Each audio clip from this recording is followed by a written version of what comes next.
Senator Babet. Thank you. And I thank Senator Malcolm Roberts for this motion. And obviously I rise here in this place today to support the motion. I too spoke about the ever-encroaching United Nations, WHO and all their sister organisations in my maiden speech. Now, during the 2020 election campaign, the UAP took to the people of Australia a serious concern. It went well, a serious concern. That concern, of course, was the ever-encroaching power of the WHO, the ever-growing power of the WHO. Specifically, we sounded the alarm on the pandemic treaty. We did our best to get our warning out to the public.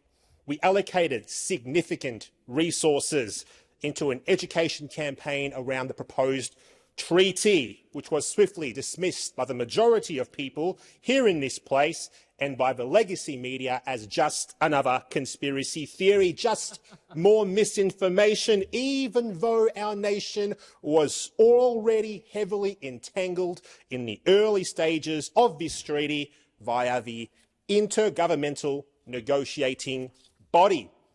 Just another conspiracy theory, they said. Well, it's now unfolding right before our very eyes. Not a conspiracy theory anymore, is it?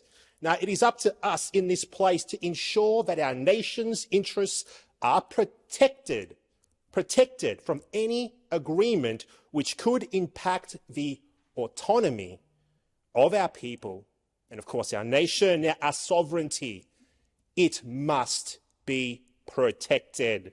In the past 3 years, what's it taught us? I'll tell you what it's taught us. It's taught us that secrecy and lack of disclosure erode trust, and it produces poor outcomes. Like I keep talking about here in this place over and over again, we need transparency.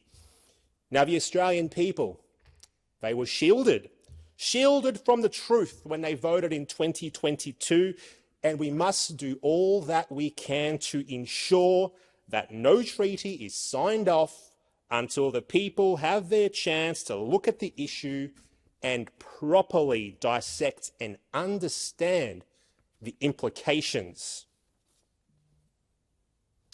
What have we learned from the pandemic? What have we learnt? We've learnt that transparency and accountability is the best way forward. That's what we've learnt from that. Even Elon Musk tweeted just last week in response to Senator Roberts, as Senator Roberts mentioned, and I'll quote again for the Hansard, countries should not cede authority to the WHO. They should not. I ask all of you here one question. Who should control or guide our government response to the next health emergency?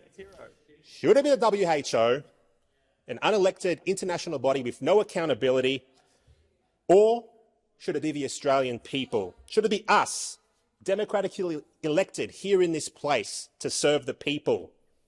As a rhetorical question, of course it should be us.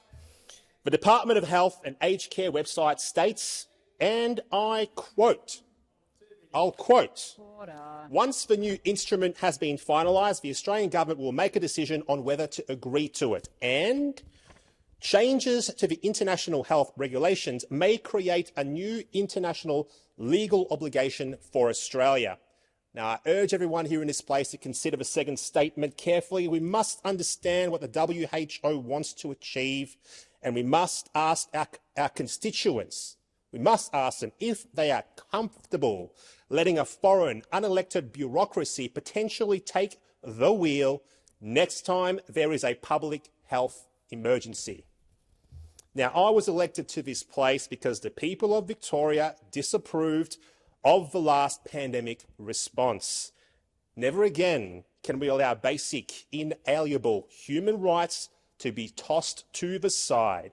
Never again can we threaten livelihoods, close borders, grant indemnity to big pharma, or break up families. We must learn from our mistakes and not offload our responsibility to unaccountable and, in my opinion, easily corruptible foreign bodies. Some examples, I'll give them to you. Bill Gates was the second highest donor to the WHO in 2020, 2021, the start of the pandemic. Greater even than the United States, Germany was the highest with US 751 million donated. In addition to this, the Global Vaccine Alliance, which Bill Gates created in 1999, has donated $1.5 billion US dollars from 2016 to 2020.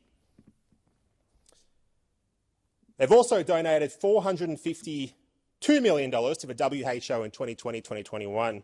So basically, foundations supported or funded by Bill Gates have donated in total over $1 billion US dollars to the WHO in 2020, 2021.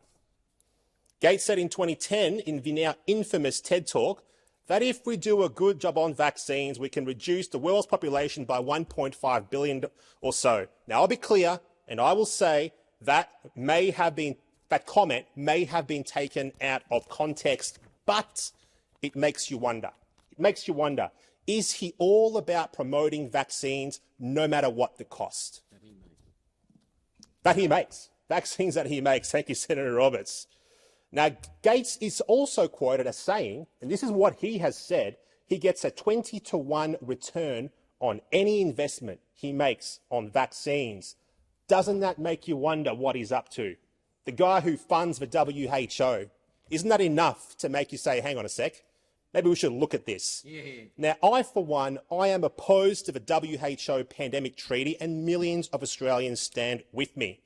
Now, just like the lyrics to that famous song from the band The Who, I'll get on my knees and pray that we don't get fooled again. Thank you. Yeah, that's my kind of party. The United Australia Party. So sound the starting gun. You know